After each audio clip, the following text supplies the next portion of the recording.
Hello everyone, जय हिंद दोस्तों। स्वागत है आप सभी का आज के इस लाइव सेशन में। गुड मॉर्निंग एवरीवन, क्या हालचाल, कैसे हो आप सभी। मैं उम्मीद कर रहा हूं कि आप सभी बेहतर होंगे, स्वस्थ होंगे, मस्त होंगे और बढ़िया तरीके से आप अपनी पढ़ाई में व्यस्त होंगे। एक नई शुरुआत, एक नई जंग हमारी इस एग्जाम के साथ। मैं किस एग्जाम की बात कर रहा हूं? तो जी हाँ दोस्तों, हम बात कर रहे हैं UPPSC Uttar Pradesh public service commission के आरओ एआरओ एग्जाम की। नोटिफिकेशन आ चुका है, धड़ल्ले से फॉर्म भरे जा रहे हैं। फॉर्म फिल होने के साथ साथ बच्चे प्रिपरेशन में भी कोई कमी नहीं छोड़ रहे, लगे पड़े हैं। तो आपको भी लगना पड़ेगा, क्योंकि जो ना लगा वो रेस से बाहर हो जाएगा। केवल फॉर्म भर लेने से सिलेक्शन नहीं हुआ करते, मेहनत करनी पड़ती है, पढ़ना पड़ता है। तो आज से हम कर रहे हैं एक नए बैच की शुरुआत। और दोस्तों, इस बैच में आज की क्लास में क्या करने वाले हैं, आज एक तरीके से आपकी ये इंट्रोडक्शन क्लास है। इस इंट्रोडक्शन क्लास में जितने पॉइंट आपकी स्क्रीन पे लिखे हुए हैं, ये सारे पॉइंट्स तो हम डिस्कस करेंगे ही करेंगे। साथ ही साथ मैं आपको क्या पढ़ाने वाला हूं और जो मैं पढ़ाने वाला हूं उसकी आपके आरओ के एग्जाम में क्या इंपॉर्टेंस है, हम इसका भी जिक्र करेंगे। बड़ी कंफ्यूजन है, बड़े डाउट है। सर टाइपिंग होगी क्या? सर टाइपिंग होगी क्या? अरे सर, वो कोई कह रहा था ओ लेवल चाहिए, चाहिएगा। ये सर बड़े डाउट है, कंफर्म करिए ना। सर आप क्या पढ़ाने वाले हो? आप जो पढ़ाओगे वो एग्जाम में आएगा क्या? आप जो पढ़ाओगे वो एग्जाम में आएगा क्या? या सर आपका जो सब्जेक्ट है उसके एग्जाम में कोई इंपॉर्टेंस है क्या? इन्हीं सारे मुद्दों पे हम आज आपसे बात करने वाले हैं। तो जितने भी लोग मेरे साथ यहाँ पे लाइव हैं, आप सभी को मेरा प्यार भरा नमस्कार। आप सभी को जय हिंद, जय श्री राम। पूजा राठी लाइव है, जय हिंद। कशिश, मेरे क्यूटू सर, आप पढ़ाओगे यहाँ भी? नाइस, तो मजा आएगा। Good afternoon. गुड आफ्टरनून, अच्छा है, good afternoon, good morning, good morning, afternoon, afternoon, सभी का वेलकम है। हाँ जी, मैं आपको यहाँ पे कुछ चीजें डिलीवर करने वाला हूँ। If it is possible then please provide a schedule for all the classes. Priyanka, definitely this is possible, but give us some time. हमें थोड़ा सा टाइम दो, है ना, क्योंकि सारे टीचर्स से बात करनी पड़ती है, बहुत सारी चीजें बैकग्राउंड में होती है ना। टीचर से बात करनी पड़ती है, किसके लिए कौन सा टाइम जो है वो फिट रहेगा, किस दिन कौन सी क्लासेस को रखा जाए। इतने सारे सब्जेक्ट हैं, किस टीचर को अप्रॉक्स में कितने आवर्स चाहिए अपना पूरा सिलेबस खत्म करने के लिए। तो इन सारी चीजों के लिए थोड़े से टाइम की जरूरत पड़ेगी। आप थोड़ा टाइम दीजिए, डेफिनेटली हम बेहतर करेंगे। तो चलिए स्टार्ट करते हैं। सावित्री, अरविंद, सभी का वेलकम है, सभी का स्वागत है। दोस्तों, अब मेरी जो बातें हैं उनको बहुत ध्यान से सुनना। सबसे पहले इस एग्जाम के बारे में मुझे पता है कि आप में से मैक्सिमम लोगों को ये जानकारी होंगी कि क्या एलिजिबिलिटी है, क्या एज है, क्या पोस्ट है। सब कुछ आपको हो सकता है पहले से पता हो, लेकिन फिर भी मैं दावा करता हूं कि चाहे वो एक सिंगल इतना ही कोई पॉइंट ऐसा ना हो, कोई ऐसा सिंगल पॉइंट जरूर निकल के आएगा जिसकी आपको जानकारी नहीं होगी। मैं स्टार्ट करता हूं आज के सेशन को। सभी का वेलकम है, सभी को गुड आफ्टरनून। सो दोस्तों, सबसे पहले जब आरओ की एग्जाम की बात आती है तो इसके इंपॉर्टेंट डेट्स आपको मैं बता देता हूं। ये फॉर्म आपका 9 अक्टूबर को स्टार्ट हुआ था और ये आपका 9 नवंबर तक चलेगा, कंप्लीट एक महीने। 9 नवंबर तक ही आप इसकी फीस को भी पे कर पाओगे। कंप्लीटली ऑनलाइन ये फॉर्म है, इसमें आपको ऑफलाइन कुछ भी नहीं करना है कि आपने लिफाफा लिया, फॉर्म फिल किया, पैक किया, बाय पोस्ट भेज दिया, ऐसा कुछ नहीं है। सारी चीजें आपकी ऑनलाइन होने वाली हैं।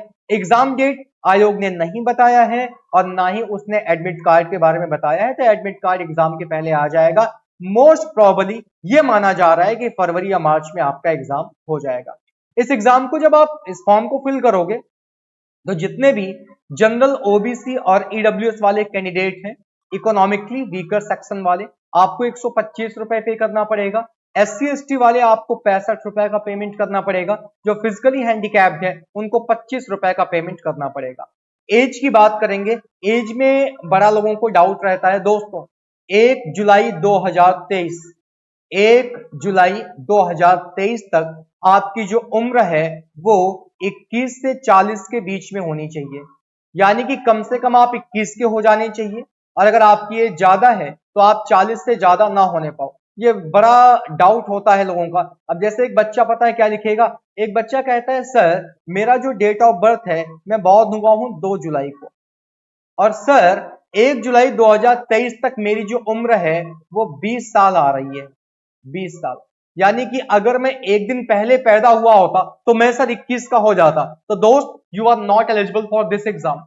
ध्यान रखिएगा, 1 जुलाई को आपकी उम्र 21 साल हो जानी चाहिए, फिर आप उसमें एक दिन भी कम नहीं कर सकते। वैसे ही मैक्सिमम एज जो है वो आपकी 1 जुलाई तक 40 ही होनी चाहिए। मान लो आपकी 2 जुलाई को उम्र 40 हो रही है तो बात बन जाएगी, लेकिन अगर आपकी उम्र जो है वो पहले ही 30 जून को ही 40 हो गई तो फिर आप भी इस एग्जाम के लिए एलिजिबल नहीं हो। बाकी अदर कैटेगरीज के लिए जो एज रिलैक्सेशन है एक्स्ट्रा, वो आपको इनके नोटिफिकेशन पे बताया गया है। वैकेंसीज जो यहाँ पे आई हैं दोस्तों, वो आई हैं टोटल 411 पोस्ट, यानी कि 411 पोस्ट इन्होंने यहाँ पे डिक्लेयर की हैं।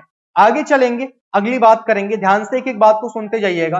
अब दोस्तों यहाँ पे टोटल जो वैकेंसीज हैं, ये वैकेंसीज है कौन कौन सी, पोस्ट का नाम क्या है, किस पोस्ट की एलिजिबिलिटी क्या है, किस पोस्ट पे टाइपिंग चाहिए, किस पोस्ट पे ओ लेवल चाहिए, ये सारी बातें यहां पे मैं आपके साथ शेयर करने वाला हूं दोस्तों। सबसे पहले जो मेन पोस्ट है वो है आपकी समीक्षा अधिकारी, department of UP secretariat. Uttar Pradesh secretary में समीक्षा अधिकारी की जो पोस्ट आई है वो आई है दोस्तों टोटल 322, और यही आपकी कॉमन पोस्ट है, यही आपकी कॉमन पोस्ट है। कॉमन पोस्ट का इन द सेंस कि ये वो पोस्ट है जिसको सब अप्लाई करेंगे। सबसे ज्यादा जो भीड़ देखने को मिलेगी वो आपको यहीं पे देखने को मिलेगी। टोटल 322 वैकेंसी है।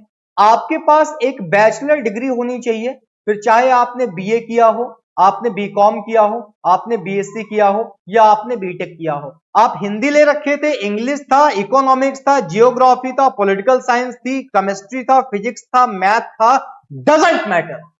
मैटर क्या करता है, you have a graduate degree, आपके पास एक बैचलर डिग्री होनी चाहिए। मैटर ये करता है कि आप सिंपल ग्रेजुएट होने चाहिए, बाकी कुछ भी नहीं चाहिए, ना ओ लेवल, ना पो लेवल, ना सी लेवल, ना ए लेवल, ना बी लेवल, अरे कुछ भी नहीं चाहिए। तुम्हारे पास सिंपल ग्रेजुएशन होना चाहिए अगर तुम समीक्षा अधिकारी डिपार्टमेंट ऑफ यूपी सेक्रेटरीट में जाना चाहते हो तो। ये आपकी पहली पोस्ट है। दूसरी पोस्ट आपकी समीक्षा अधिकारी की ही है, लेकिन ये आपका कौन सा डिपार्टमेंट है, पब्लिक सर्विस कमीशन में ही अगर आप समीक्षा अधिकारी बनना चाहते हो तो इसकी टोटल 9 पोस्ट आई है, और यहां पे भी आपका सिंपल ग्रेजुएशन चाहिए।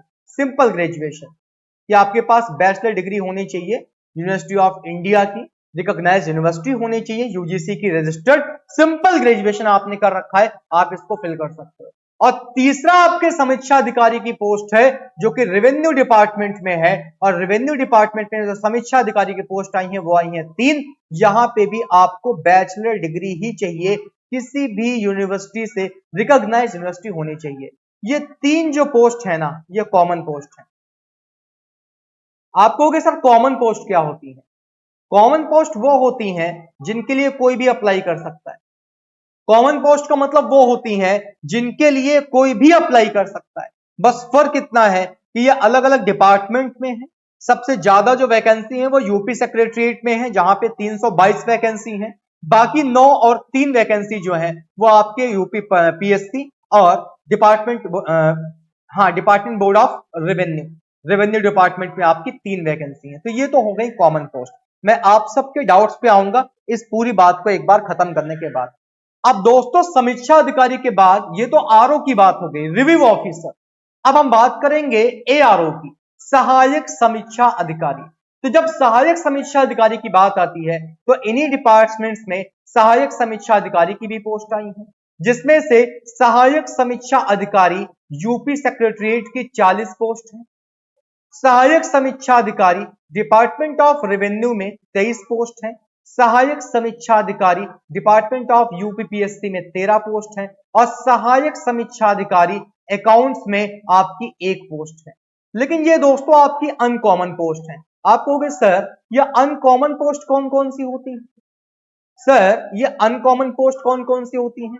ऐसी पोस्ट जिनको कॉमन मैन नहीं फिल कर सकता। अब कॉमन मैन का मतलब जिसने नॉर्मल ग्रेजुएशन कर रखा है वो कॉमन कहलाएगा, लेकिन जिसने ग्रेजुएशन कर रखा है, साथ में ओ लेवल कर रखा है, टाइपिंग अच्छी है, कुछ स्पेशल डिग्री उसके पास है, उसको हम कहेंगे कि ये कॉमन नहीं है, ये अनकॉमन बंदा है।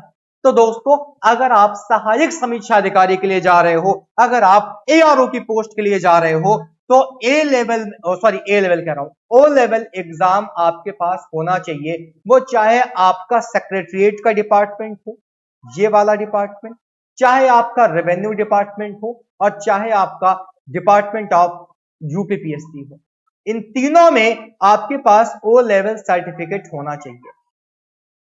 तीनों के लिए ओ लेवल की रिक्वायरमेंट। ओ लेवल के साथ साथ जो आपका एक क्रॉस क्वेश्चन होता है, सर टाइपिंग होती है क्या? जी हां, आरओ की पोस्ट में कोई टाइपिंग नहीं है, लेकिन एआरओ की पोस्ट में आपकी टाइपिंग होती है। हिंदी टाइपिंग आपको आनी चाहिए 25 वर्ड्स पर मिनट। 25 WPM का मतलब 25 वर्ड पर मिनट की हिंदी टाइपिंग दोस्त आपको आनी चाहिए। ये चीज आपके समीक्षा अधिकारी की इन 3 पोस्ट में होगी। टाइपिंग केवल 3 पोस्ट में है, ध्यान रखना। टाइपिंग केवल 3 पोस्ट में है, और ओ लेवल भी आपका 3 ही पोस्ट में है। UP secretariat, department of revenue और पब्लिक सर्विस कमीशन की जो पोस्ट है, इसमें आप अगर एआरओ के लिए जा रहे हो तो आपके पास ओ लेवल और टाइपिंग होनी चाहिए। और जो ये एक पोस्ट अकाउंट वाली है, बड़ा भाग्यशाली होगा वो जो इस एक पोस्ट को हासिल कर पाएगा, क्योंकि केवल एक वैकेंसी और उस एक सीट को कवर कर पाना, ये बड़ा टफ और चैलेंजिंग टास्क है। तो दोस्तों, अगर आप अकाउंट्स की पोस्ट के लिए जा रहे हो, आपने अगर बीकॉम कर रखा है, बैचलर डिग्री आपके पास है, और आपने अगर बीकॉम कर रखा है, तो दोस्त आप इस पोस्ट के लिए जा सकते हो। और अकाउंट्स की पोस्ट में एलिजिबिलिटी में केवल बीकॉम मांगा है, कोई ओ लेवल, कोई टाइपिंग नहीं मांगी। तो पूरी बात को मैं फिर से रिपीट कर देता हूं। समीक्षा अधिकारी के लिए जाओगे तो तुम्हारे पास सिंपल ग्रेजुएशन होना चाहिए, ओ लेवल की कोई जरूरत नहीं है। जिनके पास ओ लेवल नहीं है वो समीक्षा अधिकारी के लिए जाएंगे। जिनके पास ओ लेवल है, आप लोगों को मेरी एक सलाह है कि अगर आपने ओ लेवल कर रखा है तो एआरओ के लिए चले जाना, क्योंकि ओ लेवल सबके पास नहीं है। कॉमन फॉर्म बहुत लोग भरेंगे, लाखों लोग, लेकिन जिनके पास ओ लेवल नहीं है वो ऐसे बहुत लोग हैं, और ओ लेवल किए हुए अभी कम ही लोग हैं। तो आपको कंपटीशन पे फाइट करना है एआरओ के बीच में, वो चीजें आपके लिए आसान हो जाएंगी। और अगर आप अकाउंट्स की पोस्ट के लिए जाना चाहते हो, if you want to take a risk, then you can. चलिए, ये तो हमने बात कर ली पोस्ट की। अब मैं आपके एक दो डाउट्स ले लेता हूं। यहाँ पे अरविंद का कहना है सर ओ लेवल नहीं है, तो ब्रदर मैं कहां कह रहा हूं कि सारी पोस्ट में ओ लेवल मांगा गया? हाँ, 3 पोस्ट बताया तो वहां पे ओ लेवल नहीं मांगा है। सर मुझे एक प्रॉब्लम है, मैं कांटेक्ट नंबर जो है उस पर कॉल कर रही हूं, लेकिन स्विच ऑफ आ रहा। काजल, एक काम करिए, मैसेज कर लो ना उस पे, व्हाट्सएप पे, उसी कांटेक्ट नंबर पे मैसेज कर लो। बाकी कोई दिक्कत वाली बात नहीं है, हो सकता है बैटरी वैटरी शट डाउन हो गई हो टेक्निकल टीम की। ठीक है, चलो आ गया। देखो यार, जोश जो है ना यार, वो फुल ऑन हाई होना चाहिए। एक जोत का कहना है सर 3 महीने में सिलेबस खत्म हो जाएगा। एक जो सिलेबस खत्म करने पे इंसान आएगा तो वो तो 1 महीने में ही खत्म कर देगा। बट मैं हमेशा एक बात कहता हूं, और मेरी मेंटेलिटी हमेशा सबसे अलग होती है। अभी हो सकता है आप मेरे को नहीं जानते हो, मैं कहता हूं कि मैं तो सिलेबस खत्म नहीं करता, मैं चीजें सिखाता हूं। सिलेबस ऑटोमेटिक खत्म हो जाता है। मेन फोकस आपका सीखने पे होना चाहिए, सिलेबस आपका आराम से खत्म हो जाएगा। ये बताओ, नौकरी करने जा रहे हैं, नौकरी करने जा रहे हैं, तो जब नौकरी करने जाते हो तो बीच में ब्रेक मिलता है, 10 मिनट का ब्रेक मिलता है, तो खाना जल्दी जल्दी खाते हो। आधे घंटे का ब्रेक मिलता है तो आराम से तसल्ली के साथ खाते हो। जब टाइम ज्यादा होता है तो हम अपनी प्रिपरेशन को आराम से करते हैं, रिलैक्स होकर। लेकिन जब टाइम कम होता है तो कम टाइम में काम वही करेंगे, लेकिन मेहनत ज्यादा करनी पड़ेगी, प्रिपरेशन के लेवल को बढ़ाना पड़ेगा, टाइम देना पड़ेगा चीजों को। ठीक है, चलो आगे आओ। सर मैंने बीकॉम किया है, क्या मैं एओ और अकाउंट दोनों पोस्ट पे फिल कर सकती हूँ? नहीं, पोस्ट आपको कोई एक ही सिलेक्ट करनी है, दोनों पोस्ट आप नहीं ले सकते। ओटीआर फॉर्म फिल नहीं हो रहा, साइट प्रॉब्लम है, चल जाएगा, बिल्कुल टेंशन ना लो। अकाउंट्स का सिलेबस ये जितने आपके देख रहे हो ना आप, सारी पोस्ट सिलेबस सबका सेम है। अभी मैं सब पे आऊंगा, सिलेबस पे भी आऊंगा, बिल्कुल टेंशन ना लो। आगे चलो, अगली बात दोस्तों हम जो करने वाले हैं वो सबसे ज्यादा इंपॉर्टेंट है, एग्जाम पैटर्न और सिलेबस की। दोस्तों यहां पे अगर हम एग्जाम पैटर्न की बात करें तो प्री है, प्लस मेंस है, प्लस ऐसे है। यानी कि आपका 3 फेज में ये एग्जाम होने वाला है। सबसे पहले प्री, उसके बाद मेंस, उसके बाद ऐसे। अब ध्यान से मेरी बात को सुनना, आप में से जितने भी लोग, जब आप प्री का एग्जाम देने जाते हो तो दोस्तों प्री के एग्जाम में आपके दो खंड हैं। प्री के अगर मैं एग्जाम की बात करूं तो प्री के एग्जाम के आपके दो पार्ट। प्री के एग्जाम के कितने पार्ट हैं? दो पार्ट है, पार्ट 1 और एक तरफ आएगा पार्ट 2। पार्ट 1 में दोस्तों आपके एग्जाम में टोटल 140 क्वेश्चन पूछे जाएंगे और पार्ट 2 में आपके एग्जाम में टोटल 60 क्वेश्चंस पूछे जाएंगे। पार्ट 1 जो है एक क्वेश्चन एक नंबर का होगा, 140 मार्क्स का ये पेपर होगा और पार्ट 2 जो है 60 मार्क्स का आपका ये पेपर होगा। 1/3 की नेगेटिव मार्किंग यहां भी है और 1/3 की नेगेटिव मार्किंग यहां भी है। जब आप पूरे सेक्शन को मिला लोगे, जब आप पूरे सेक्शन को मिला लोगे तो पूरे सेक्शन को मिलाने पर टोटल क्वेश्चन जो आपके बनेंगे वो बन जाएंगे 200 और टोटल मार्क्स जो आपके बनेंगे वो भी बन जाएंगे आपके 200। टोटल मार्क्स की बात करेंगे 200 क्वेश्चन आएंगे और 200 नंबर का ही ये पेपर होगा। अब दोस्तों यहां पे आपको देखना ये है कि टाइम आपको कितना मिलता है। पार्ट 1 के लिए दोस्तों आपको मिलते हैं पूरे पूरे 2 घंटे, 2 घंटे इन 140 क्वेश्चंस के लिए और पार्ट 2 के लिए आपको मिलता है पूरा पूरा 1 घंटा इन 60 क्वेश्चंस के लिए। यानी कि टोटल अगर एग्जाम के टाइम की बात करें तो प्रीलिम्स के एग्जाम में टोटल जो आपका टाइम मिलेगा आपको वो 3 घंटा मिलेगा। 3 घंटे का आपका ये पेपर होगा। अब दोस्तों अगर 3 घंटे का ये पेपर होगा तो ध्यान से मेरी बात को समझना, 3 घंटे का आपका ये एग्जाम होगा, 3 घंटे में आपको ये 200 क्वेश्चन करने रहेंगे। लेकिन सर आएगा क्या एग्जाम में? तो जब आप पार्ट 1 की बात करोगे तो पार्ट 1 आपका कंप्लीटली जीएस का पार्ट है और पार्ट 2 आपका कंप्लीटली हिंदी का पार्ट है। लेकिन यहां पे आपकी केवल जीएस ही नहीं है, जीएस के साथ साथ कुछ एडिशनल चीजें भी हैं, उन पे हम बात करेंगे। दोस्तों जब आप आरओ के एग्जाम में प्री का एग्जाम देने जाओगे तो आपके सिलेबस में क्या क्या रखा गया है, सबसे पहले जीएस की बात करते हैं। जीएस में दोस्तों सामान्य विज्ञान रखी गई है, जनरल साइंस, आप सब इसके बारे में अच्छी तरीके से जानते हो। भारत का इतिहास रखा गया है, इतिहास में ही आपके भारतीय राष्ट्रीय आंदोलन भी आ जाते हैं। भारतीय राज्यतंत्र आपके देखो इकोनॉमिक और पॉलिटी के भी यहाँ पे इकोनॉमिक है, पॉलिटी है, कल्चर, इसके अलावा एग्रीकल्चर, कॉमर्स, ये भी आपका इकोनॉमिक का ही पार्ट है। जनसंख्या, पर्यावरण, नगरीकरण, ले लो, भूगोल आ गया, जियोग्राफी, विश्व भूगोल आ गया, भारत भूगोल आ गया, हिस्ट्री, ज्योग्राफी, पॉलिटी, इकोनॉमिक्स मिल चुकी है, साइंस आपकी ऊपर लिखी हुई है। इसके अलावा दोस्तों यहाँ पे अधुनातन राष्ट्रीय और अंतरराष्ट्रीय महत्वपूर्ण जो घटनाक्रम होते हैं, करंट अफेयर जिसको आप कहते हो। उत्तर प्रदेश की जीके आएगी, यूपी जीके। अब यूपी जीके में बहुत सारी चीजें हैं। उत्तर प्रदेश का एजुकेशन, कल्चर, एग्रीकल्चर, उद्योग यानी कि बिजनेस जो यहाँ पे होते हैं, कौन कौन से व्यापार हैं, यहाँ के रहने का तरीका क्या है, सामाजिक प्रथाएं कौन सी हैं, तो यूपी जीके। एक चीज मैंने अभी स्किप कर रखी है और वो है सामान्य बौद्धिक क्षमता। ये जो 9वां नंबर पॉइंट लिखा हुआ है, 9 नंबर पॉइंट, जिसको आप इंग्लिश में कहते हो general mental ability, general mental ability. तो कई सारे लोगों को यहां पे डाउट होता है सर मैथ आएगी क्या? नहीं, मैथ नहीं आएगी। यहां पे जीएस के अंदर दोस्तों इन सारे, देखो जीएस में आपके टोटल कितने सब्जेक्ट होते हैं? 7, history, geography, polity, economics, physics, chemistry, biology. 7 के अलावा 8वां हो जाएगा यूपी जीके और 9वां हो जाएगा आपका रीजनिंग। तो ये जो 8वां और 9वां सब्जेक्ट है, जिसमें से एक आपका यूपी जीके, मैं आपको बता दूं मैं यूपी का रहने वाला हूं, लखनऊ से, यूपी की राजधानी से। यूपी जीके और आपका जो रीजनिंग वाला सेक्शन है वो आप मेरे साथ कवर करने वाले हो। 2 सब्जेक्ट मैं आपको पढ़ाने वाला हूं, एक यूपी जीके और दूसरा रीजनिंग। एक दो कमेंट ले लेता हूं, क्या पूछना है आप सभी का? एक ही पोस्ट है, भर सकते हैं, एक से ज्यादा नहीं। हाँ, एक ही पोस्ट भर सकते हैं सर। आरओ की तीनों पोस्ट के लिए एक ही फॉर्म भरना? हाँ हाँ, एक ही फॉर्म भरा जाएगा, फॉर्म अलग अलग नहीं भरा जाएगा। Sorry sir, I am new in this field, can you please tell me what is O level?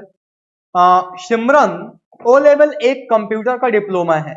जैसे हम बीटेक करते हैं कंप्यूटर साइंस से सीएस की स्ट्रीम में, वैसे हम क्या करते हैं, कंप्यूटर की एक कह सकते हो डिप्लोमा कोर्स बनाया गया जो निलेट कराता है और ये इसका हेड ऑफिस उसमें है, दिल्ली में है। तो ओ लेवल में क्या है, आपको कंप्यूटर की प्रॉपर जानकारी दी जाती है। जैसे आपसे जब पूछा जाता है कि तुम्हारे पास कंप्यूटर का नॉलेज है, तो आप कहते हो हाँ मेरे पास कंप्यूटर का नॉलेज है। तो तुमसे पूछा जाता है क्या नॉलेज है तुम्हारे पास कंप्यूटर का, तुम कहते हो सर हमने 6 महीने वाला कोर्स किया है। कोई बगल से आता है वो कहता है सर हमने ट्रिपल सी किया है बेसिक कोर्स, कोई आता है वो कहता है सर हमने प्रोग्रामिंग सीखी है, मैंने जावा कर रखा है, मैंने ट्रिपल सी कर रखा है। तो ओ लेवल ऐसे ही एक डिप्लोमा कोर्स बनाया गया जिसमें इसका भी एक सर्टेन सिलेबस होता है, 1 साल का कोर्स होता है, पूरी कंप्यूटर के एग्जाम होते हैं, 4 पेपर होते हैं। तो ये एक कंप्यूटर कोर्स है। ठीक जैसे आपसे कहा जाता है ना कि आपको ये नौकरी करनी है तो आपने ये डिप्लोमा पॉलिटेक्निक होना चाहिए, ITI होना चाहिए, वैसे ही ओ लेवल एक डिप्लोमा है। चलिए आगे आ जाइए। सर मैंने MSc टेक्सटाइल से की है, मैं RO पोस्ट फिल कर सकती हूँ। नेहा आप लोग इस क्लास को स्टार्टिंग से नहीं देख रहे हो क्या?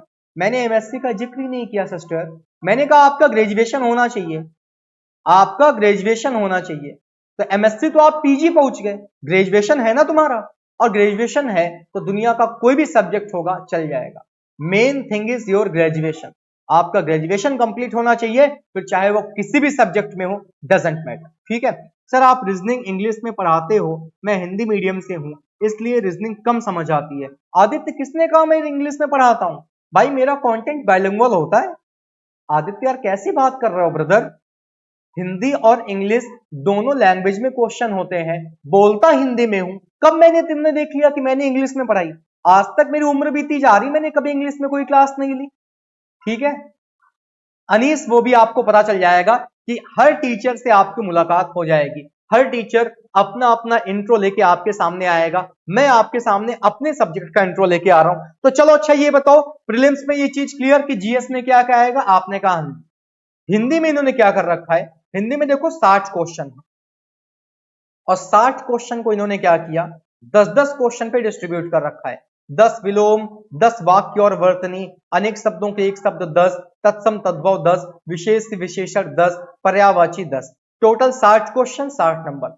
जब आप प्रीलिम्स का एग्जाम दे लोगे और प्रीलिम्स का एग्जाम लेके आगे कंटिन्यू करोगे तो आएगा मेंस, और वहां होगी असली जंग और शुरू होगी छटनी। भाई साहब अगर आप में से कोई लोग ऐसे हो जो रीजनिंग पढ़ोगे तो मैं बाइलिंगुअल पढ़ाता हूँ, PDF भी आपको दोनों ही लैंग्वेज में मिलती है। कोडिंग डिकोडिंग अगर तुम्हें PDF मिली है तो कोडिंग डिकोडिंग हिंदी में है ही नहीं, कोडिंग डिकोडिंग में इंग्लिश में ही वर्ड लिख के आता है। ब्रदर सब्र रखो, अभी आगे जब कंटिन्यू करोगे तो आपको सब पता चल जाएगा। मैंने कभी आज तक कंप्लीट इंग्लिश में पढ़ाया ही नहीं, मैं आपको हिंदी और इंग्लिश बाइलिंगुअल कंटेंट दूंगा। Sir last year college student exam दे सकते हैं? आपका अगर ग्रेजुएशन 1 जुलाई 2023 के पहले कंप्लीट हो चुका है तो आप एग्जाम दे सकते हो। ठीक है आगे चलिए। मीडियम एग्जाम का हिंदी और इंग्लिश बाइलिंगुअल होगा, अभी सब बताऊंगा, सब्र रखो। तुम सबको जो बता रहा हूं वो सुन ही नहीं रहे हो, डाउट तुम्हारे, मैं पूरी बात मुझे खत्म कर लेने दो, अभी मैं पूरी बात खत्म कर लूं उसके बाद तुम्हारा कोई डाउट रह ही नहीं जाएगा। ये सब मैं खुद ही बताने वाला हूं कि तुम्हें कैसा एग्जाम पेपर मिलेगा, कैसे क्या मिलेगा, थोड़ा सा सब्र तो रखो यार। गुड आफ्टरनून बीता, गुड आफ्टरनून। प्री की बात हो गई, जितना बता रहा हूं उसको केवल सुनो। अभी अभी जब पूरी बात खत्म कर दूंगा ना तो आपके सारे डाउट ऑटोमेटिक खत्म हो जाएंगे, ऑटोमेटिक कि हाँ सर अब हमारे मन में कोई डाउट रह ही नहीं गया।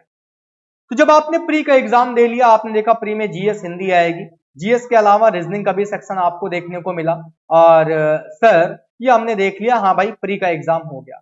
अब जब प्री का एग्जाम देके आप मेंस में पहुंचोगे तो मेंस का दोस्तों बहुत ध्यान से आपको पूरी बात समझनी है। मेंस में आपको सबसे पहले सेम वही GS देनी होगी जो आपने प्रीलिम्स में दी थी। लिखा हुआ है सामान्य अध्ययन प्रारंभिक परीक्षा जैसा। 120 क्वेश्चन आएंगे, सुनना इस बात को, 120 क्वेश्चन आएंगे, 2 घंटे का समय होगा और 120 मार्क्स होंगे। यानी कि जब आप मेंस का एग्जाम देने जाओगे तो मेंस में जो पहला एग्जाम आप दोगे 2 घंटे का एग्जाम दोगे, और सेम एज प्री वाली GS, जो आपने प्री में GS का सिलेबस देखा सब कुछ वही रहने वाला है, जो आपने GS का सिलेबस प्री में देखा सब कुछ वही रहने वाला है, कुछ भी नहीं अलग है। अब आता है दोस्तों सेकंड वाला आपका पेपर जो कि सामान्य हिंदी और आलेखन का है।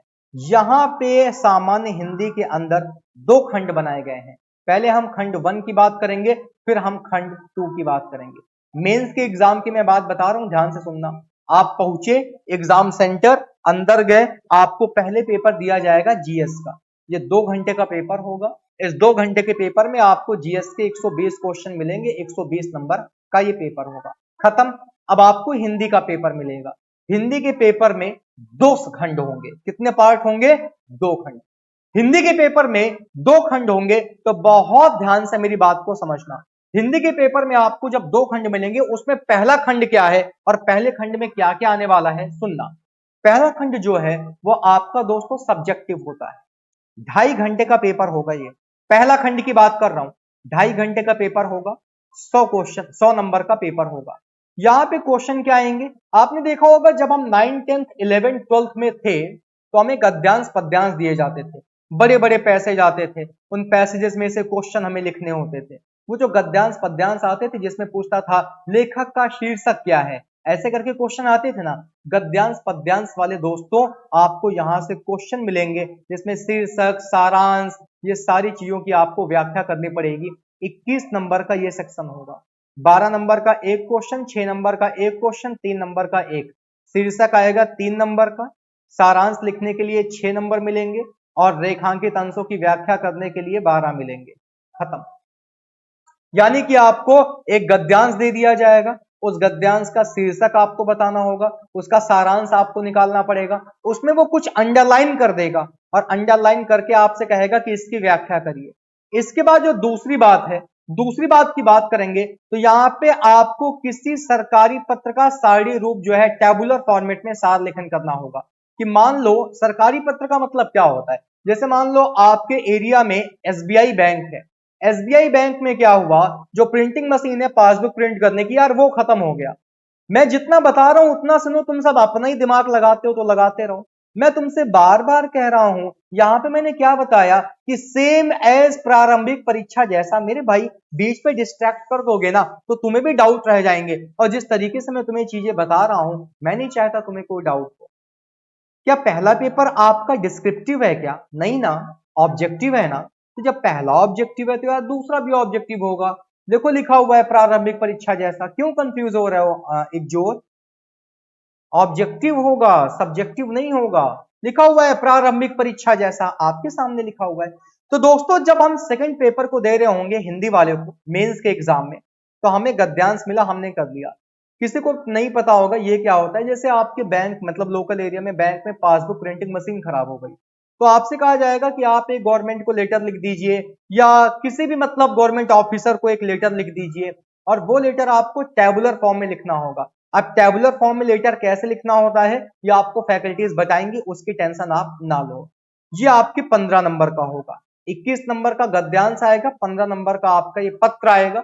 इसके बाद दोस्तों पत्राचार आएंगे, और पत्राचार आपके होंगे 24 अंक के, जिसमें शासकीय अशासकीय पत्र भी हो सकते हैं, कार्यालय आदेश, ज्ञाप या परिपत्र हो सकता है, विज्ञप्ति, टिप्पणी एवं प्रतिवेदन या अनुस्मारक हो सकते हैं। ये सब आप जानते हो। कहीं किसी शासकीय विद्यालय में जाते हो, अपना एप्लीकेशन या अपना कोई पत्र देना होता है तो कैसे लिख के देते हो? कभी किसी को कोई ज्ञापन सौंपना होता है तो ज्ञापन में क्या लिखा जाता है? ये वही चीजें हैं। और इसके बाद दोस्तों 10-10 नंबर के आपको 4 सेक्शन और देखने को मिलेंगे, जहां पे ये सब हिंदी के अंदर ही चल रहा है। जहां पे दोस्तों अंग्रेजी से हिंदी के 5 शब्द आएंगे, एक क्वेश्चन 2 नंबर का होगा, 10 नंबर का ये होगा। हिंदी से अंग्रेजी आपके 5 शब्द आएंगे, 10 अंक आपके ये होंगे, यानी कि 5 क्वेश्चन, एक क्वेश्चन 2 नंबर का। मुहावरे और लोकोक्तियां भी आपको यहां पे देखने को मिलेंगी, ये भी आपके 10 अंक की होंगी। और कंप्यूटर की अगर बात करेंगे तो 10 नंबर का कंप्यूटर आएगा, 2 नंबर का एक क्वेश्चन। यहां से भी आपको सारी चीजें जो है वो मिलने वाली हैं। तो ये था आपके हिंदी का पार्ट नंबर फर्स्ट। फिर से मैं अपनी बात को रिपीट करता हूं, मेरी बात को सुनना। मेंस का एग्जाम देने पहुंचे, मेंस के एग्जाम में पहला पेपर जीएस का होगा, ऑब्जेक्टिव होगा, उसमें आपको केवल टिक लगाने होंगे, सेम एज जैसे आपने प्रीलिम्स में लगाया होगा। सिलेबस भी प्रीलिम्स का होगा, सब्जेक्ट भी प्रीलिम्स के होंगे। लेकिन जब आप मेंस में हिंदी दोगे तो हिंदी के 2 खंड हैं, जिसमें खंड 1 के अंदर गद्यांश, पत्र, पत्राचार, शब्दावली, ये सारी चीजें और साथ ही साथ कंप्यूटर रखी गई है। ये टोटल 100 नंबर की आएगी। अब हिंदी का आपका खंड 2 बाकी है। अभी खंड 2 में क्या आएगा?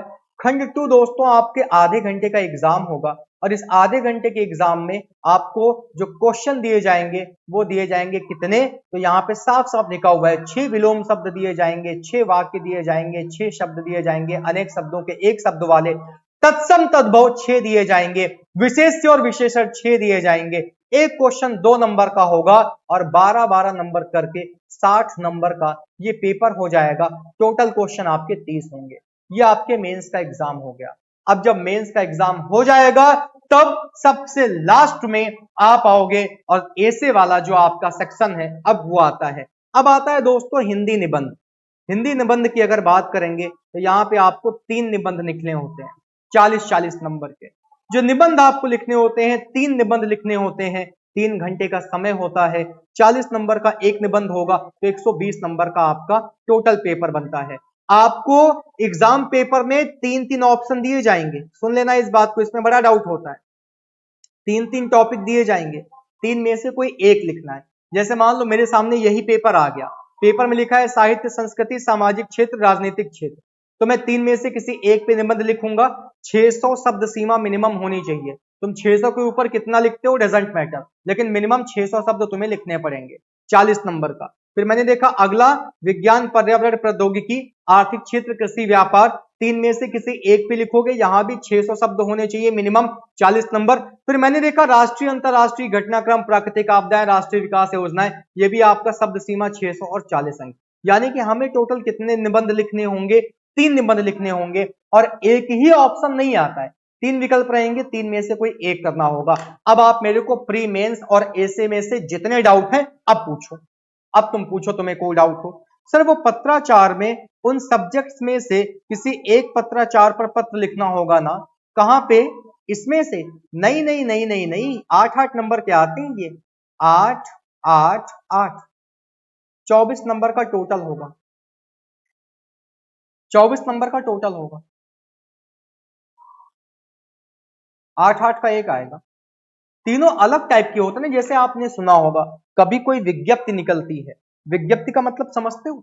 जैसे आपके आरओ का फॉर्म आया, नोटिफिकेशन आया, तो नोटिफिकेशन कैसे निकलता है पेपर में? उसकी विज्ञप्ति निकलती है ना। विज्ञप्ति का फॉर्मेट आपको पता होना चाहिए। जैसे एप्लीकेशन लिखने का तरीका होता है, लेटर लिखने का तरीका होता है, कार्यालय आदेश, ज्ञापन, परिपत्र कैसे लिखे जाते हैं, तो ये अलग अलग आपको हिंदी वाले जो टीचर हैं वो प्रॉपरली बताएंगे, सिखाएंगे। आप उसकी टेंशन बिल्कुल मत लीजिए। और बताओ, अब तुम्हारे प्री, मेंस और एसे से जितने भी डाउट हैं अब तुम पूछो। देखो किसी भी एग्जाम की तैयारी करने से पहले ना उस एग्जाम के बारे में सही तरीके से जान लेना चाहिए, क्योंकि अगर उस एग्जाम के बारे में आप सही तरीके से जानते ही नहीं हो तो फिर यार सारी चीजें बेकार हैं। सिलेबस नहीं पता है, कैसे एग्जाम होगा ये नहीं पता है, तो दिक्कत होगी। क्या सर 3 पेपर होंगे क्या? अनीस अली मेरे भैया, पहला आपका प्रीलिम्स होगा, दूसरा पेपर मेंस होगा। तो मेंस में आपको क्या करना है? मेंस में आपको जीएस हिंदी तो देना ही देना है, बाद में हिंदी निबंध का भी पेपर होगा। 3 पेपर का मतलब क्या? ऐसे तो आप जोड़ोगे तो पेपर आपके 6-7 हो जाएंगे। 3 चरणों में आपका ये एग्जाम होगा। मेरा ये कहने का मतलब है कि एग्जाम 3 चरणों में होगा। पहला प्रीलिम्स का चरण होगा, दूसरा चरण आपका मेंस का होगा और उसके बाद तीसरा चरण आपका निबंध का होगा। निबंध आपको लिखना पड़ेगा। अब आप इसको ये कहो कि सर एग्जाम कितने होंगे, तो ऐसे तो तुम ये कह सकते हो सर मेंस में हिंदी जीएस का एग्जाम, फिर यहाँ जीएस, फिर हिंदी खंड 1, हिंदी खंड 2, तो ऐसे अलग अलग नहीं होगा, होगा 2 ही बार में, बट चरण 3 होंगे। ठीक है, चरण आपके 3 होंगे, बाकी 2 ही बार में होगा, उसकी टेंशन ना लो। अब सुनो, अब देखो आप में से कई सारे लोग ये सोच रहे होंगे कि सर क्या जो आप रीजनिंग की बात कर रहे हो, रीजनिंग की इंपॉर्टेंस है क्या इस पेपर में? तो दोस्तों उसके लिए मैंने डाउनलोड किए पिछले 4 साल के पेपर, और जब मैंने पिछले 4 साल के पेपर डाउनलोड किए तो मैं उन पेपर को देख के दंग रह गया। मैं उन पेपर को देख के दंग रह गया। पहले तो मैं आपको बता दूं कि आपका जो पेपर है वो बाइलिंगुअल होता है। एक तरफ आपको इंग्लिश का सेक्शन देखने को मिलेगा और एक तरफ आपको हिंदी का सेक्शन देखने को मिलेगा। इंग्लिश और हिंदी में ये एग्जाम आपको मिल जाएगा, बाइलिंगुअल एग्जाम होता है हिंदी और इंग्लिश। तो मैंने जब ये पेपर डाउनलोड किए तो 4 पेपर देख के भाई मैं दंग रह गया। सर करंट अफेयर्स कितना करना है, कौन करवाएगा? सारे टीचर्स आपको मिल जाएंगे। ठीक है, एग्जाम लिखने का मीडियम हिंदी होगा, ऐसे और लेटर का हिंदी होगा, Hindi. Sir mains exam will be on single day और डिफरेंट डेट। सिंगल डे होता है, एक जोड़, सिंगल डे एग्जाम होता है। सर फॉर्म एक ही फिल करना है? हाँ जी, फॉर्म एक ही फिल करना है। जब आप फॉर्म फिल करोगे तो आपसे पूछ लिया जाएगा कि आप आरओ के लिए जा रहे हो या एआरओ के लिए जा रहे हो। सिमरन, जब आप फॉर्म फिल करोगे तो आपको वहीं पे पता चल जाएगा कि आप आरओ के लिए जा रहे हो या फिर आप एआरओ के लिए जा रहे हो। तो आपको जो पोस्ट मिलेगी, अगर आपके आरओ में बहुत अच्छे मार्क्स हैं तो सेक्रेटरीट या फिर आपका रेवेन्यू डिपार्टमेंट, तो वो 3 जो पोस्ट है वो तो रैंक आपके मार्क्स के हिसाब से मिलेंगी, बट आरओ और एआरओ में से आप किसी एक के लिए ही जाओगे, ये आपसे पहले ही पूछ लिया जाएगा। तो जब मैंने पेपर डाउनलोड किया था और मैं देख के दंग रह गया, और दंग में इसलिए रह गया क्योंकि आपको मैं दिखाता हूं रीजनिंग में आपको सबसे पहले पढ़ना क्या क्या है। दोस्तों इतने टॉपिक हैं रीजनिंग में जो आपको पढ़ने हैं। अब आप में से ऐसे जितने लोग हैं जिनको ऑलरेडी ये चीजें आती हैं, जिनको ऑलरेडी ये चीजें आती हैं, उनके लिए बहुत बेहतर है, उनका रिवीजन हो जाएगा।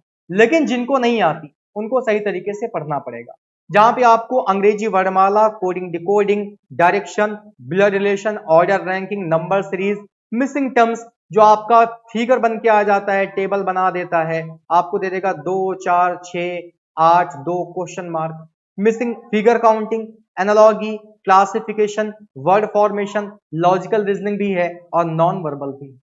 ये इतने टॉपिक हैं, ये सारे एसएससी वाले नहीं है। आप ये मत सोचो कि भाई साहब आपको सारी रीजनिंग पढ़नी है, सारी नहीं पढ़नी है, सिलेक्टेड टॉपिक्स पढ़ने हैं। क्या सर ऐसे paper and conventional Hindi paper? हाँ जी, एक ही दिन होते हैं, संध्या अलग अलग नहीं होंगे, एक ही दिन होगा। तो अब दोस्तों मेरी बात को बहुत ध्यान से समझना। मैंने रीजनिंग का पेपर जब डाउनलोड किया, रीजनिंग का क्या पूरा आरओ एआरओ का पेपर जब डाउनलोड किया, तो मैंने उसमें से देखा ऐसे हिंदी में होगा भैया, इंग्लिश में नहीं लिख सकते हो प्रीति। हिंदी का सेक्शन है तो हिंदी का पेपर है तो हिंदी में लिखोगे ना, इंग्लिश में थोड़ी ना लिखोगे। आओ, जब मैंने पेपर डाउनलोड किया तो पेपर डाउनलोड करने के बाद मैं देख के अचंभित रह गया और दंग रह गया।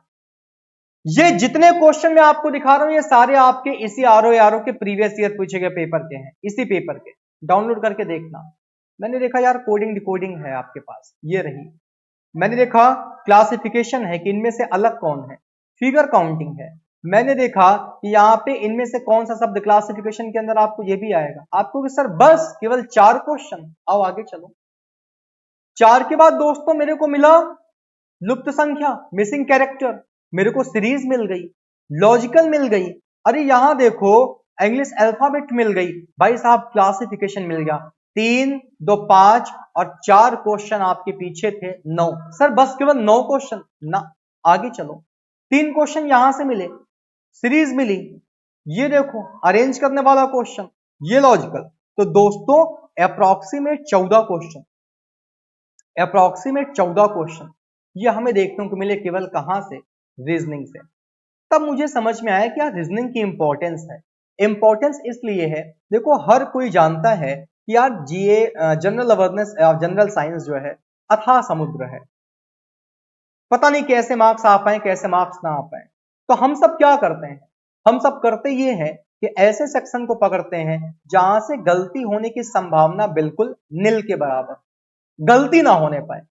तो हमने इसीलिए क्या देखा, मैंने एनालिसिस की कि यार पिछले जितने भी एग्जाम हुए हैं तकरीबन हर एक एग्जाम में 10 से लेकर 15 क्वेश्चन के बीच आ रहे हैं। तो बात समझ में आई कि वाकई में रीजनिंग की बहुत इंपॉर्टेंस है। क्यों? क्योंकि अगर आपने इसको सही तरीके से पढ़ लिया तो ये पूरे के पूरे 14-15 नंबर आप सिक्योर कर सकते हो, पूरे के पूरे 14-15 नंबर।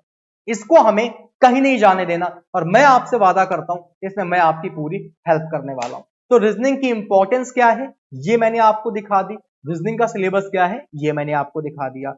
यहाँ पे हिंदी का ए से इंग्लिश में क्यों लिखेंगे? हाँ जी हिंदी है, हाँ जी कोर्स में टेस्ट भी है। अंजलि हिंदी निबंध में यही सब्जेक्ट्स होंगे? अरे तुम सब तो कभी कभी इलॉजिकल बातें करते हो, इलॉजिकल बातें करते हो, इलॉजिकल बातें करते हो, बिल्कुल इलॉजिकल बातें करते हो। निबंध लिखने के लिए टॉपिक वो आपको देंगे, निबंध के लिए टॉपिक वो आपको देंगे, ठीक है। और सर निबंध के सब्जेक्ट्स यही होंगे? अंजलि सब्जेक्ट वो देंगे निबंध के कि किस सब्जेक्ट पे वो तुमसे लिखवाना चाहते हैं। सर जीएस मेंस में नेगेटिव मार्किंग है? हाँ जी नेगेटिव मार्किंग प्रीलिम्स और मेंस दोनों में है। गार्गी प्रीलिम्स और मेंस दोनों में है। अजय कुमार राठौर कोर्स में टेस्ट भी होंगे, हर संडे संडे आपका टेस्ट होता है। सर ये पेपर तो हिंदी में है, इतनी हिंदी नहीं आती। अरे प्रीति मैं कहा तुम्हें क्लास पढ़ाने जा रहा हूं, क्लास पढ़ा रहा हूं क्या मैं तुम्हें ये दिखा रहा हूं कि ये पेपर आपके प्रीवियस में पूछे जा चुके हैं। मैं तुम्हें रीजनिंग की इंपॉर्टेंस समझाने की कोशिश कर रहा हूँ। बाकी तुम्हें मैं जो क्लास डिलीवर करूंगा वो मैं दिखा ही देता हूँ कि तुम्हारा कंटेंट कैसे होगा। जो क्लास आप मेरे से पाओगे वो क्लास देख लो कि कैसी होने वाली है। तुम लोग बिल्कुल टेंशन ना लिया करो यार। जो तुम्हें क्लास मिलेगी वो क्लास कुछ ऐसी होगी जहां पे आपको हिंदी और इंग्लिश दोनों में क्वेश्चन देखने को मिलेंगे। दिख रहा है कि नहीं दिख रहा है? बाइलिंगुअल कंटेंट तुम्हें मिलेगा, तुम्हें हिंदी में मिलेगी, तुम्हें इंग्लिश भी मिलेगा। वो तो अभी मैं तुम्हें ये दिखा रहा हूं कि यार हिंदी की इंपॉर्टेंस को समझो, ओ सॉरी रीजनिंग की इंपॉर्टेंस को समझो कि रीजनिंग क्या है। और मैं अगर आपको ये नहीं दिखाऊंगा तो आपको कैसे यकीन होगा? ये तो मैंने स्क्रीनशॉट लेके डाल दिए। अब मुझे पढ़ाना होता तो मैं बाइलिंगुअल डालता, बट मुझे पढ़ाना नहीं है। मैं आपको बस ये दिखाना चाहता हूं कि हाँ ये क्वेश्चन आपके प्रीवियस ईयर क्वेश्चंस में पूछे जा रहे हैं। एसी के पेपर में कितने डेज का गैप नहीं होता, एक ही दिन होता है। संध्या एक ही दिन होता है, गैप वैप नहीं होता। मेंस का पेपर एक ही दिन होगा। चलो, तो ये आपका पूरा रीजनिंग की बातें थी। रीजनिंग में क्या क्या पढ़ना है, सब कुछ नहीं पढ़ना है। ये इतने टॉपिक हैं जो रीजनिंग के अंदर हमें जानने हैं। रीजनिंग के इतने टॉपिक हम करेंगे। और ये आगे जो आप देख रहे हो, ये आगे रीजनिंग के पूछे हुए क्वेश्चन। देखो एक चीज मैं तुम्हें बहुत क्लियरली बता दूं, आयोग समय समय पे कुछ ना कुछ बदलाव किया करता है। हो सकता है कि आगे आने वाले समय में आयोग ऐसे कर दे कि एक काम करिए, आप एक दिन मेंस का पेपर ले लीजिए और हिंदी निबंध जो है वो अगले दिन ले लिया जाए। तो ये चीज कहीं ना ही लिखी हुई है और ना ही कहीं पहले से प्री डिसाइडेड है।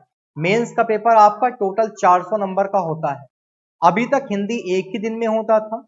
मेंस का पेपर टोटल 400 नंबर का होता है। लेकिन क्या पता कल को ऐसा हो जाए कि आयोग जो है वो पेपर को एक ही दिन ना लेके अलग अलग ले ले। तो हमें क्या करना है? हमें इन सब चीजों से मतलब नहीं है।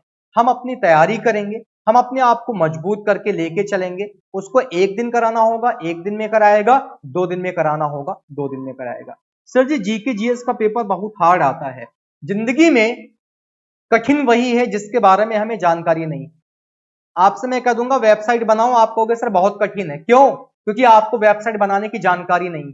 जो वेबसाइट बनाते हैं उनसे कहूंगा वेबसाइट बनाओ, आंखें बंद करके कीबोर्ड पे हाथ मारेंगे, वेबसाइट बना के किनारे कर देंगे। इस दुनिया में कठिन जैसी कोई चीज नहीं। कठिन और सरल ये हमने अपने कंफर्ट जोन के हिसाब से चीजों को बना रखा है। हमें ये चीज आती है तो हमें आसान लगती है, हमें नहीं आती तो हम कहते हैं बड़ी कठिन। बड़ी सिंपल सी बात है, कठिन इस जिंदगी में कुछ भी नहीं। तो ये आपका एक इंट्रो सेक्शन था। और अब हमारी आपसे जो मुलाकात है वो रीजनिंग के पहले सेशन में होगी, पहली क्लास में होगी। देखो रीजनिंग की इंपॉर्टेंस मैंने आपको बताई कि रीजनिंग की इंपॉर्टेंस क्या है। इंपॉर्टेंस आपने जानी, और इंपॉर्टेंस जानने के साथ साथ आपने ये भी समझा कि यार वाकई में रीजनिंग से अगर हम अच्छा कर ले गए तो 14 से 15 क्वेश्चन जो है वो हम बचा सकते हैं। 14 से 15 क्वेश्चन बहुत इजीली बचा सकते हैं, क्योंकि बाकी सेक्शन से पता नहीं नंबर सही से आ पाए ना आ पाए। नंबर कहां से खींचने हैं? नंबर खींचने हैं हिंदी से। नंबर कहां से खींचने हैं? नंबर आपको खींचने हैं रीजनिंग से। नंबर आपको खींचने हैं कंप्यूटर से। जीएस से तो फिर नंबर जितना खींच पाओगे खींच ही लोगे। बिल्कुल। चलो फिर आज के सेशन को खत्म करें। यह आपके रीजनिंग की इंट्रो क्लास थी। अब एक सेशन में लेके आऊंगा जहां पे यूपी जीके के अंदर हमें क्या क्या पढ़ना है, यूपी जीके का सिलेबस क्या है, यूपी जीके में कौन कौन सी चीजें हमें जाननी चाहिए, हम इनकी बात करने वाले हैं। यूपी जीके की कंप्लीट बात हम और आप मिलकर करेंगे। और अगर और कोई डाउट हो तो आप पूछ सकते हो, नहीं तो खत्म करते हैं आज के सेशन को। आई होप कि बहुत कुछ आपने इस सेशन से सीखा होगा, क्योंकि कोई भी एग्जाम हो यार, उस एग्जाम की तैयारी करने से पहले उसके बारे में सही जानकारी होना बड़ा जरूरी है। अगर सही जानकारी उसके बारे में नहीं है तो फिर मन में छोटे छोटे डाउट्स जो हैं वो बहुत कंफ्यूजन क्रिएट करते हैं। मजा आएगा आपको मेरे साथ, बहुत इंजॉय करोगे। वो चाहे आप यूपी जीके की क्लास हो, वो चाहे आपकी रीजनिंग की क्लास हो, डेफिनेटली आप बहुत इंजॉय करोगे। सर आप पहले प्री की तैयारी कराओगे या प्री मेंस दोनों एक साथ? नेहा, प्री मेंस दोनों एक साथ चलेगा, क्योंकि प्री और मेंस में सिलेबस बिल्कुल सेम है। केवल सिलेबस बदला है तो हिंदी का। हिंदी में प्री और मेंस में फर्क है, जीएस में प्री और मेंस में कोई फर्क नहीं है सिस्टर। आप यहां देखो, तुम सबके सामने ही तो लिखा हुआ है, देख ही नहीं पा रहे हो? ये देखो कितना बड़ा बड़ा इसने लिख रखा है। आपके सामने इसने क्या लिख रखा है? इसने कहा जो सामान्य अध्ययन है, ये देखो ना, प्रारंभिक परीक्षा जैसे कुछ अलग है ही नहीं। जो आपने प्री के लिए किया वही मेंस में है। मेंस में केवल ये ऐसे वाली चीजें जो है वो अलग हो जा रही हैं हिंदी वाले सेक्शन में, बाकी जीएस वाले सेक्शन में कुछ भी अलग नहीं है, बिल्कुल टेंशन ना लो। ठीक है, तो चलिए फिर आज के सेशन को यहीं पे खत्म करते हैं। Have a great day ahead and thank you so much everyone. मिलते हैं आपसे। प्रॉपर शेड्यूल आपको बहुत जल्दी मिल जाएगा कि प्रॉपर शेड्यूल क्या होगा क्लास का, क्लास के शेड्यूल के बाद कब किस दिन कौन सी क्लास होंगी, ये सारी चीजें आपको पता चल जाएंगी। थोड़ा सा सब्र रखिए, पेशेंस रखिए, देर आएगा दुरुस्त आएगा। देर का मतलब ये नहीं कि अगले हफ्ते आएगा। इंजॉयमेंट नहीं चाहिए सर, मुझे बस रिजल्ट लेना है। निशा, इंजॉयमेंट का मतलब ये नहीं होता है कि हम बैठ के यहाँ हंसी मजाक करेंगे, हम बैठ के गप्पे शप्पे मारेंगे। इंजॉयमेंट का मतलब ये होता है कि पढ़ने में इंजॉय आना चाहिए। दो तरीके की क्लास होती है, एक वो क्लास जहां आपको पढ़ने में बोरिंग बोरिंग फील हो, और एक वो क्लास जहां आप चीजों को पढ़ने में इंजॉय कर रहे हो, मतलब आपको अच्छा लग रहा हो, आप इंटरटेन हो रहा हो उसको जान के, उसके बारे में जान के। इंजॉय का मतलब उस चीज से था। इंजॉय का मतलब मैं थोड़ी ना कह रहा हूं कि मैं आपको मूवी दिखाऊंगा, मूवी दिखाने नहीं चल रहा हूं भाई, मैं आपको पढ़ाऊंगा ही, लेकिन उस पढ़ने में आप इंजॉय करो। टेक केयर एवरीवन, अपना ख्याल रखिए। Have a great day, bye bye.